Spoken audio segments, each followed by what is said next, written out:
Ang kaharian ni Sir Alfred. Uy! Naman. Ito na yung bagong PPF. Dapat may sticker to ng Wash Authority, boss. Oo nga, sir. Nakapunta na tayo. Kung wala kay sticker, walang ebidensya na ano. Walang ebidensya. Ay! Andito pala yung mga videographer natin, no? What's up sa inyo, guys? Kamusta? Sir, kinancel daw nila yung ibang project nila kasi gusto nilang makita. Ay.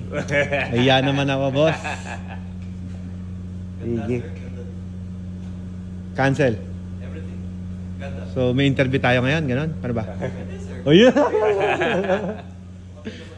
So, ito yung bagong PPF ng Wash Authority, guys. Wow. Kinis, Brad.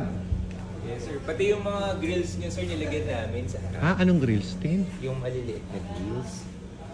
And kaya, nag-take din talaga ng time. Ito? Ayan, sir, yung mga inisa-isa nila. Ina-isa-isa to? PPF to? Yes, sir. Ba, matindi. Para protektado talaga yung... Wow. Kasi ito na yung pinakamatibay na available namin na PPF kasi polycarbonate na yan. Polycarbonate PPF. Anong pinagkaiba nun sa ordinaryong PPF, boss? Mas mahal. Hindi, mas maganda, sir, kasi high impact talaga. And Okay. of course, yung UV resistance niya compared to traditional thermoplastic polyurethane films, no, yung mga binebenta natin usually, mas resistant ito. Usually, di ba, UV, yellowing, yung mga ganon, di ba? Connected yan. So, ito, dinevelop nila ito para mas mahaba yung lifespan niya. Wow. And, for importante dito, yung high impact damage talaga. Physical damage talaga.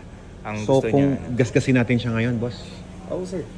Hindi Hindi siya- Pag naman, pero syempre, sir, pwede. Pwede.